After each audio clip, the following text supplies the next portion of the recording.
हे friends, कैसे आप सब? होप करता हूँ अच्छे ही होंगे।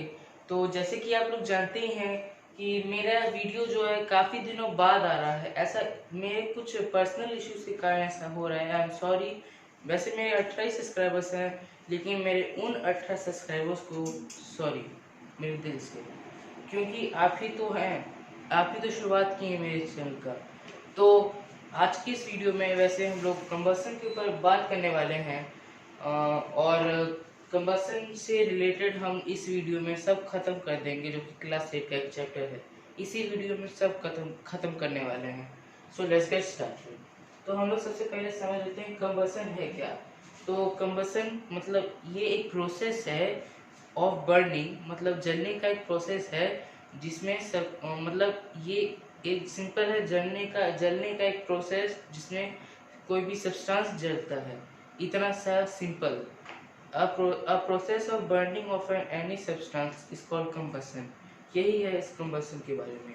और combustion से related combustible substance। combustible substance मतलब ऐसा substance जो कि easily combust हो जाए या फिर burn हो जाए, मतलब उसको ज़्यादा टाइम ना लगे।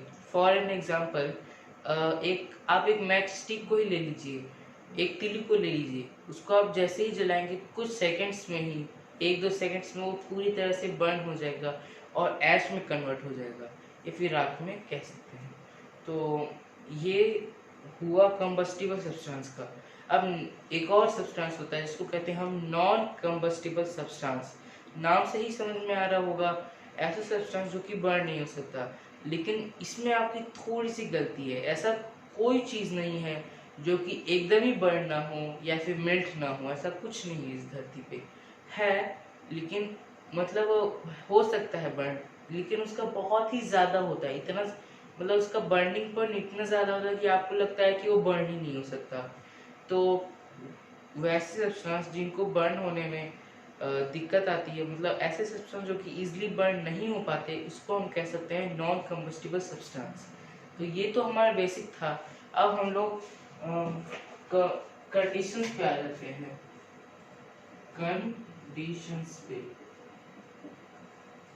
आप कहेंगे कैसे कंडीशंस, मतलब कंबस्शन जो ये जो प्रोसेस है, ये ऐसे थोड़ी ना होगा। कुछ कंडीशंस होते हैं हर एक चीज़ को होने के, हर एक रीज़न होता है कुछ होने का।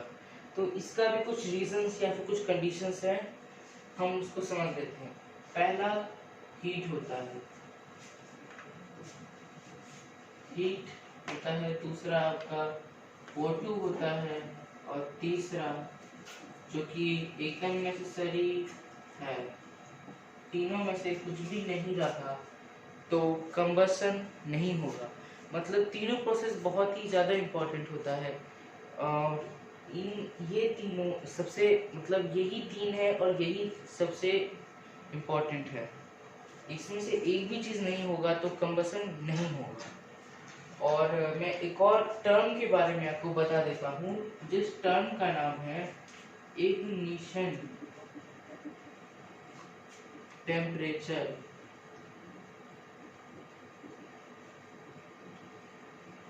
आप कहेंगे कि ये क्या है, ये क्या टेम्परेचर टर्म है? ये एक ऐसा टर्म है, मतलब मैंने आपको कहा ना बर्निंग पॉइंट, ये वही चीज़ है। मान लीजिए एक स्केल है जिसमें 3 लाइन है, 4 लाइन है, अनंत है, और टॉप पे कुछ भी नहीं है, एंड पे भी कुछ नहीं है, ठीक है। मतलब इसका एकदम अनंत लाइन है, ठीक है। और इस लाइन में अगर आपको बोलूं कि आयरन का इग्निशन टेम्परेचर क्या है, मान लीजिए कि एक्चुअली में यही हो उसका आयरन का इग्निशन टेम्परेचर। मतलब इग्निशन टेम्परेचर कुछ नहीं है, ये स्केल एक भी नहीं है, ये बस एक मतलब इस ये एक सब्सटेंस का एक टेम्परेचर होता है कि उस टेम्परेचर के ऊपर अगर कोई भी हीट, अगर मान लीजिए आयरन के रॉड के ऊपर उसके इग्निशन टेम्परेचर से थोड़ा सा भी ज़्यादा अगर हीट उसको आए, तो वो बर्न होना या फिर मेल्ट होना शुरू हो जाता है। यही चीज़ है इग्निशन टेम्परेचर। मत किसी चीज़ का इग्निशन टेम्परेचर कम होता है तो किसी का ज़्यादा होता है, यही है हमारा इग्निशन टेम्परेचर। अब हम लोग टाइप्स पे आ जाते हैं।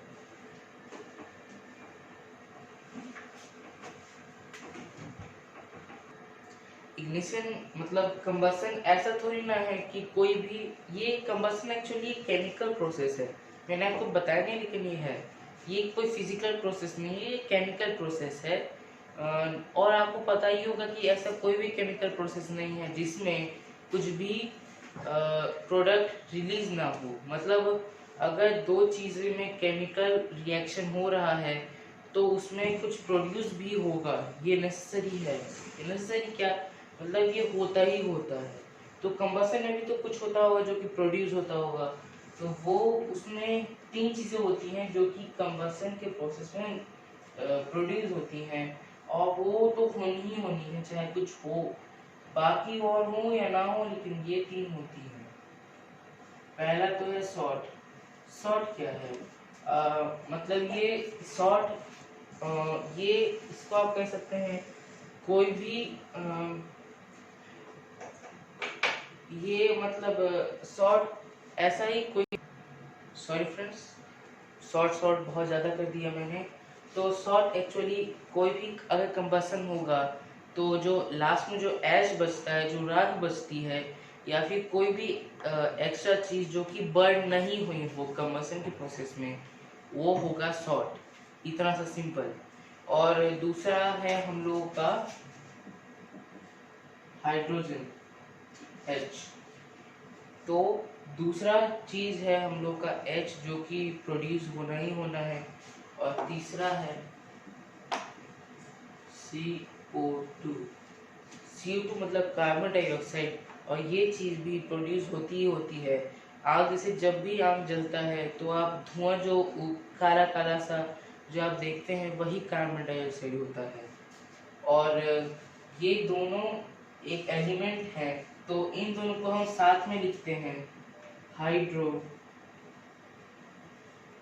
कार्बन। मतलब अगर आप कहेंगे कि हाइड्रोजन और CO2 प्रोड्यूस होता है तो आप कह सकते हैं कि हाइड्रोकार्बन प्रोड्यूस होता है। यही चीज़ है। और यही तीन चीज़ें होती हैं जो कि कंबसन के प्रोसेस में प्रोड्यूस होती हैं। अगर कुछ हो या ना हो, ये तीन होंगी ही होंगी। Simple as that. तो ये हो गया। अब हम लोग टाइप्स पे आ जाते हैं। कंबसन ऐसा थोड़ी ना है कि उसके कुछ टाइप्स नहीं होते होंगे, कंबसन के भी टाइप्स होते हैं। मतलब ये एक सिर्फ कंबसन जलता है ऐसे नहीं है, इसके भी कुछ टाइप्स होते हैं। और टाइप्स सिर्फ एक रीजन पे बेस्ड नहीं है, इधर दो रीजन पे बेस्ड है हमारा कंबसन। पहला रीजन कि कितना ऑक्सीजन लग रहा है। मतलब अगर सफिशिएंट अमाउंट ऑफ ऑक्सीजन लग रहा है या फिर इनसफिशिएंट अमाउंट ऑफ ऑक्सीजन से आग जल रहा है, फिर कंबसन प्रोसेस हो रहा है। तो इस तरीके से एक है रीजन बेस्ड टाइप में कंबसन के, और दूसरा है टाइम टेकिंग। टाइम टेकन कह सकते हैं।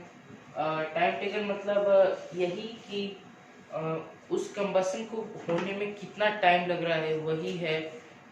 मतलब ये इसमें भी तीन होते हैं, इसमें दो होते हैं। और मतलब कितना टाइम लग रहा है उसको कंबसन पूरा होने में, वही टाइम टेकन में है।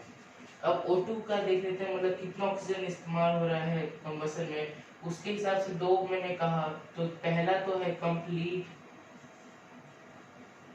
कंप्लीट मतलब अगर सफिशिएंट अमाउंट ऑफ ऑक्सीजन इस्तेमाल हो रहा है, मतलब ऐसे किसी खुली जगह पे अगर आप आग जला रहे हैं तो ऑक्सीजन तो पूरी धरती पे 26% है ही, तो उसको हम कहेंगे कि कंप्लीट कंबसन हो रहा है। रिक्वायर्ड अमाउंट ऑफ ऑक्सीजन इस्तेमाल हो रहा है, कोई कम या ज़्यादा ऐसा कुछ नहीं है। और दूसरा है हम लोग का इनकम्प्लीट। इनकम्प्लीट सुन के ही आप कह सकते हैं कि जिसमें ऑक्सीजन बहुत कम मात्रा में इस्तेमाल हो रहा है, मतलब उसमें सफिशिएंट अमाउंट ऑफ ऑक्सीजन नहीं वो यूज़ कर पा रहा है, थोड़ा कम हो रहा है, तो उसको हम कहेंगे कि इनकम्प्लीट कंबसन। मतलब पूरा ऑक्सीजन नहीं नहीं इस्तेमाल हो रहा है तो इनकम्प्लीट, और पूरा हो रहा है तो कंप्लीट, सिंपल एज दैट। और अब टाइम टेकन में है, मतलब कितना टाइम लगता है कंबसन को होने में, सब्सटेंस को बर्न होने में। तो वो उसमें सबसे पहला है हम लोग का रैपिड, दूसरा है हम लोग का स्पॉन्टेनियस, और तीसरा है हम लोग का एक्सप्लोसिव।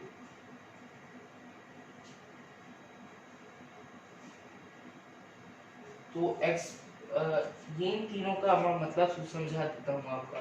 रैपिड एक एडवर्ब है, मतलब ये फास्ट का एडवर्ब कह सकते हैं, क्योंकि रैपिड मतलब फास्ट से भी ज़्यादा जल्दी। अ, तो रैपिड सिंपल है कि कोई भी सब्सटेंस अगर तुरंत बर्न हो जाए, जैसे कि एक मैच स्टिक, वो कुछ सेकंड्स में ही बर्न हो जाती है। तो अगर कंबसन फास्ट हो जाता है तो उसको हम कहेंगे रैपिड कंबसन। हाँ, और इसका मैंने एग्जांपल दी ही दिया आपको, क्या कहते हैं, मैच स्टिक। हाँ, और एक और बात है कि ये रैपिड कंबसन में लार्ज अमाउंट ऑफ हीट और लाइट प्रोड्यूस होता है। मतलब ज़्यादा मात्रा में हीट और लाइट इसमें प्रोड्यूस होता है, क्योंकि ये तो एक केमिकल प्रोसेस है। तो अब दूसरा हम लोग देख लेते हैं स्पॉन्टेनियस। स्पॉन्टेनियस क्या है? तो मतलब स्पॉन्टेनियसली अगर हम कहेंगे, ये एडवर्ब हो जाता है, मतलब अपने आप या फिर अचानक से, ये इसका मतलब है। मतलब कोई भी सब्सटेंस, मैं आपको इसका पहले प्रोसेस बता देता हूँ। एक्चुअली क्या होगा, मैंने आपको इनिशियल टेम्परेचर बताया हूँ कि अगर उससे ज़्यादा अगर हीट उसको लग रही हो तो वो बर्न होना शुरू हो जाता है, फिर मेल्ट होना। तो जिन सब्सटेंस का बहुत ही कम क्या कह सकते हैं, हाँ, इग्निशन टेम्परेचर बहुत कम होता है, तो अगर उनको आप ऐसे नॉर्मल टेम्परेचर पे भी रखेंगे तो वो उसमें थोड़ा टाइम रहेंगे और फिर अपने आप जलने लग जाएंगे, क्योंकि उनका इग्निशन टेम्परेचर क्रॉस हो जाता है उतनी देर में, सिर्फ हमारे रूम टेम्परेचर में भी कई बार। इसलिए उन सब चीज़ों को हम लोग सेफली ठंडे फ्रिज में रखते हैं ज़्यादातर। और स्पॉन्टेनियस का एक एग्जांपल दे देता हूँ, जो कि अपने आप ही बर्न हो जाता है गर्मियों के दिन में। आप कहेंगे कि ऐसा क्या हो सकता है, तो वो उसमें का एक एग्जांपल मैं आपको देता हूँ, फॉस्फोरस।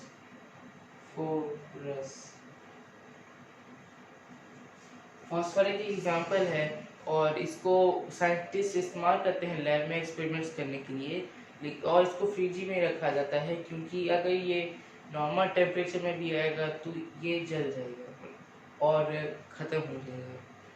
और अब इसमें ज़्यादा तो हीट प्रोड्यूस नहीं होता, क्योंकि हीट और लाइट नहीं प्रोड्यूस होता, क्योंकि ये तो अपने आप हो रहा है, रूम के टेम्परेचर के हिसाब से हो रहा है, इसलिए इसमें मीडियम होता है, लो।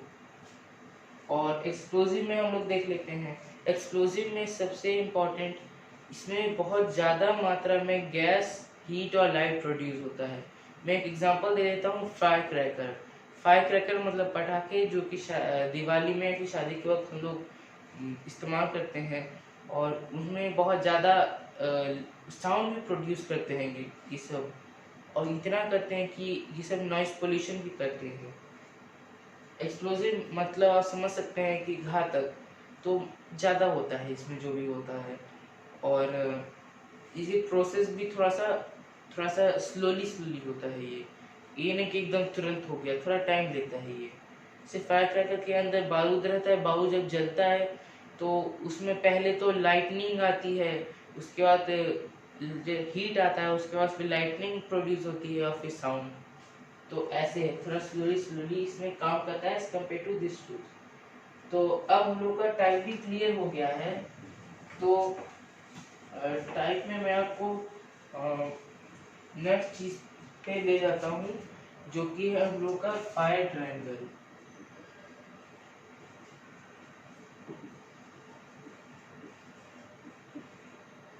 फायर ट्रायंगल, फायर ट्रायंगल, ये ट्रायंगल नाम क्यों है ऐसा? ट्रायंगल अगर नहीं देखा तो देखा ही होगा, सॉरी। बीच में आग जल रहा है, मेरा ड्राइंग अच्छा नहीं है उतना ऐसे रफ में, तो सॉरी, कमेंट में ज़्यादा लिखने की ज़रूरत नहीं है। और मतलब आपको ये तो पता ही होगा कि कंबसन के प्रोसेस में या फिर फायर के प्रोसेस में तीन चीज़ें ज़रूरत होती है, वो भी बहुत इम्पॉर्टेंट होती है, तीनों की तीनों। पहला तो हमारा हीट है, दूसरा हम लोग का ऑक्सीजन है, तीसरा हम लोग का फ्यूल है। इन तीनों में से कोई भी एक चीज़ अगर ना हो तो फायर नहीं प्रोड्यूस होगा, कंबसन प्रोसेस नहीं होगा। और कंबसन, और मैं आपको बता देता हूँ ये ट्रायंगल क्यों है, क्योंकि कंडीशंस भी तीन है और सिर्फ तीन है, और ट्रायंगल में भी तीन ही साइड्स होते हैं, सिर्फ तीन। तो पहला तो हम लोग का हीट है, दूसरा हम लोगों का फ्यूल है, और तीसरा हम लोगों का ऑक्सीजन है। तीनों जब होंगे तभी फायर प्रोड्यूस होगा, वरना नहीं होगा। अब ये तो ऐसे ही एक टर्म था समझाने के लिए, आगे की चीज को बताने के लिए। मैं आपको फायर एक्सटिंग्विश के बारे में बताना चाहता हूँ। ऐसा मतलब जब ज़्यादा हीट, जब फायर, जब आपको हार्म कर सकता है, जैसे कि घर में या फिर किचन में आग लग जाती है, लोग डर जाते हैं क्योंकि उसी में गैस सिलेंडर होता है, उससे तो घर भी फट सकता है, जल सकता है। तो लोग अच्छे अच्छे बड़े बड़े घरों में लोग मेंशंस में रखते हैं, क्योंकि एक गलती से भी आग लगेगा तो वो बुझ जाएगा। तो एक्चुअली चार तरीके के होते हैं, और सिर्फ चार ही तरीके के होते हैं। मैं आपको बता देता हूँ कौन से चार तरीके के फायर एक्सटिंग्विश होते हैं। पहला तो हम लोग का वाटर फायर एक्सटिंग्विश होता है, दूसरा हम लोग का ड्राई पाउडर होता है,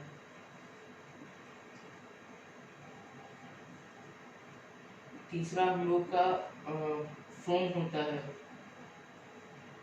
और चौथा हम लोग का CO2 होता है, मतलब कार्बन डाइऑक्साइड फायर एक्सटिंग्विश। और एक्चुअली ये तीनों एक ही जैसे हैं, ये थोड़ा अलग है। मैं आपको बताता हूँ कि किसी भी बिल्डिंग में अगर आग लगी है, या फिर किसी एक फ्लोर में आग लग गई है जहाँ पे कंप्यूटर्स वगैरह हैं, और आपको जैसे पता ही होगा वहाँ पे इलेक्ट्रिसिटी तो होगी, वरना कंप्यूटर कैसे चलेगा। तो मतलब अगर आप पानी फेंक के उसको बुझाना चाहेंगे तो आपको डर, आप पे ये डर रहेगा कि आपको कहीं ना इलेक्ट्रिसिटी फिर इलेक्ट्रिक करंट लग जाए, शॉक लग जाए। तो इसके लिए लोग वाटर का नहीं रखते हैं फायर एक्सटिंग्विश, ज़्यादातर इन्हीं तीनों का रखते हैं। मैं बताता हूँ आगे। और वाटर इसमें भी ज़्यादा यूज़फुल नहीं है कि अगर मान लीजिए फ्यूल के कारण कहीं पे आग लग गई है, तो क्या होगा कि अगर ये पानी का टॉप लेयर है तो उसके ऊपर ऑयल आ जाएगा या पेट्रोल आ जाएगा, तो वो तो तब भी जलते ही रहेगा, तो उसमें क्या फायदा करेगा पानी, कुछ नहीं। तो यही चीज़ है। और ये सिर्फ एम्बुलेंस वगैरह में इस्तेमाल होता है। और जब ज़्यादा मात्रा में हम लोगों को पूरा बिल्डिंग को अगर बुझाना हो तभी ये सब एम्बुलेंस इस्तेमाल होती है, क्योंकि पानी का होता है। तो यही है, मतलब वाटर इसलिए नहीं इस्तेमाल कर सकते क्योंकि ये दो चीज़ों में काम नहीं करेगा। पहला तो इलेक्ट्रिसिटी में, और दूसरा है फ्यूल अगर हो तो, मतलब ऐसे ही कुछ लकड़ी जल गया है, या फिर कोई कह सकते हैं कोई कैलेंडर या फिर कुछ हार्ड चीज़ जल गई, ये सिर्फ जली है, फ्यूल या फिर इलेक्ट्रिसिटी का कोई डर नहीं है, तो ही इसको इस्तेमाल कर सकते हैं। और ये तीनों एक्चुअली क्या करते हैं कि अगर मान लीजिए कि यहाँ पे आग जल रहा है, हाँ, तो ये तीनों एक तरह से एक इसको ढक देते हैं। और जैसे कि मैंने आपको बताया तीनों चीज चाहिए होती है, O2, फ्यूल और हीट। तो हीट इसको नहीं मिल पाएगा बाहर से, फ्यूल तो रहेगा ही, लेकिन सबसे इम्पोर्टेंट O2 इसे नहीं मिलेगा, क्योंकि ये ऐसा कवर करेगा कि O2 मतलब ऑक्सीजन का सप्लाई कट हो जाएगा फायर और O2 के बीच में, जिससे फायर बुझ जाएगा। बस ये है कि ड्राई पाउडर उतना नहीं कोट बनाता है, फोम से ज़्यादा बनाता है, लेयर ज़्यादा चढ़ाता है। और CO2 का जो होता है वो सबसे डेंस फोम बना दे, सबसे डेंस को कवर बना देता है कि ऑक्सीजन तुरंत कट हो जाता है सप्लाई, जिससे ये अब जल्दी ही बुझ जाता है। और ऐसे ही हम लोग के तीन तरीके के होते हैं। मैं आपको सबसे कॉमन और सबसे यूजफुल क्या कहते हैं फायर एक्सटिंग्विशर के बारे में बता देता हूँ कैसे काम करता है ये। मान लीजिए ये एक डिब्बा है, मैं और यहाँ पे भी अंदर में एक छोटा सा डिब्बा है। इतना पानी, इतना इसमें डिलूट सल्फ्यूरिक एसिड है। डिलूट मतलब मिल जाने वाला, जल्दी मिल जाने वाला किसी भी चीज़ में सल्फ्यूरिक एसिड है वो। और इतना हम लोग का सोडियम बाइकार्बोनेट, हाँ, तो यही होता है। और मतलब यहाँ पूरा भरा हुआ नहीं रहता है। और जो पाइप होता है जिससे ये दोनों CO2 निकलता है, वो ऐसे होता है ऊपर में। ऐसा क्या होता है कि जो बुझाने वाले होते हैं वो इसको उल्टा कर देते हैं और ये दोनों ऊपर में आ जाता है। और यहाँ पे ये दोनों भी, यहाँ पे ये ऐसे नहीं होता है एक्चुअली, ये बस टंगा हुआ रहता है। और यहाँ पे रहता है जो कि जैसे कि बॉटल का ढक्कन होता है, जो कि वो ऐसे उठ भी जाता है फिर बंद भी हो जाता है, वैसा होता है कि जरा से प्रेशर लगता है तो ये ऐसे खुल जाता है ये। और ये इसके साथ रिएक्ट करके यहाँ पे CO2 प्रोड्यूस करता है। तो यहाँ पे सोडियम बाइकार्बोनेट है और यहाँ पे डाइल्यूट सल्फ्यूरिक एसिड है। तो ये दोनों रिएक्ट करते हैं, CO2 प्रोड्यूस होता है जो कि डेंस हम लोग का कवर कर देते हैं फॉग। तो ये ऐसे ही हम लोग का काम करता है फायर एक्सटिंग्विशर। अब हम लोग इस चैप्टर के सबसे मेन चीज पे आते हैं जो कि है फ्लेम।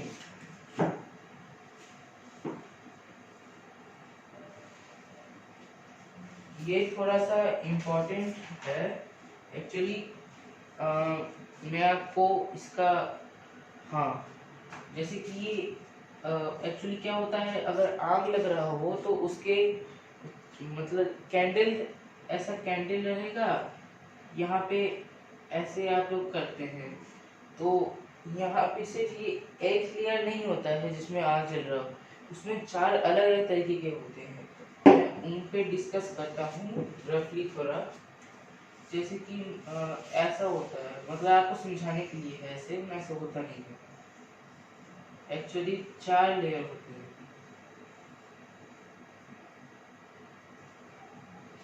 पहला लेयर होता है हम लोग का नॉन ल्यूमिनियस। नॉन ल्यूमिनियस अगर आपको नहीं पता तो मैं बता देता हूँ।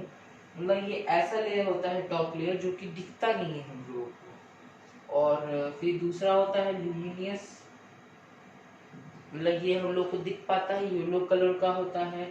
तीसरा हम लोग का होता है ब्लू जोन। और तीसरा और चौथा एकदम बीच में होता है हम लोग का डार्क जोन। ये चारों होते हैं।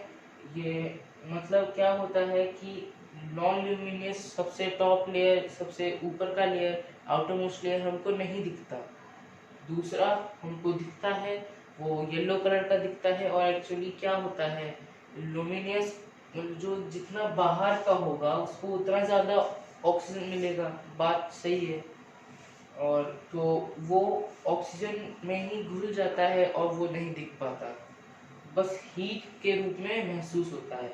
ल्यूमिनियस दिखता है क्योंकि बीच में यहाँ पे ल्यूमिनियस में अनबर्न्ड कार्बन पार्टिकल्स रह जाते हैं जो कि बर्न होते रहते हैं। इसके लिए लगातार आग चलता रहता है जब तक फ्यूल रहता है, मतलब कैंडल में वैक्स रहता है। अब हम लोग का तीसरा है ब्लू जोन। ब्लू जोन मतलब ब्लू एक्चुअली क्या होता है कि अगर आप गैस स्टोव में आग जलाएंगे तो नीचे का लेयर जो होता है वो ब्लू होता है। इसको इससे ज़्यादा ऑक्सीजन मिल रहा होता है, मतलब सबसे ज़्यादा नहीं लेकिन इसको मिनिमम जितना ऑक्सीजन चाहिए होता है उतना मिल रहा होता है। तो ये ब्लू कलर में कन्वर्ट हो जाता है। इसको कंप्लीट कंबसन इसके साथ होता है और ये ब्लू दिखने लगता है, ब्लू जोन। और तीसरा हम लोग का डार्क जोन। डार्क मतलब आप जैसे कि ये कैंडल है, यहाँ पे बीच में रस्सी ऐसा होता है, तो अगर एकदम यहाँ पे से ऐसे दिख रहा होता है ना, तो यहाँ पे काला काला होता है। एक्चुअली क्या होता है कि एकदम बीच में ये रहता है, तो इसको ऑक्सीजन मिल ही नहीं पाता है, और इतना नहीं मिल पाता कि ये डार्क हो जाता है, यहाँ पे कोई रिएक्शन नहीं होता। और साथ ही साथ है कि अगर आप किसी भी चीज़ को एकदम यहाँ पे, मतलब एक स्टिक को मैं एकदम ऐसे ले लूँ, तो इसे तो पतले लेयर होते हैं, यही मेन लेयर दिखता है सबसे ज़्यादा, तो ये जल ही नहीं पाता जल्दी में। और अगर आप उसको ऊपर रखेंगे तो जल्दी जल जाता है। ऐसा इसलिए होता है क्योंकि यहाँ पे कोई कंबसन नहीं हो पा रहा होता है, जिसको ऑक्सीजन ही नहीं मिलता है। दिक्कत ही यही है।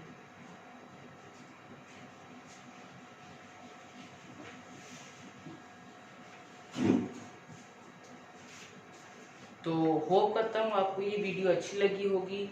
अगर वीडियो अच्छी लगी है तो वीडियो को लाइक कर दीजिए, और अगर आप मेरे नए व्यूअर हैं तो प्लीज़ मेरे चैनल को सब्सक्राइब कर लीजिए।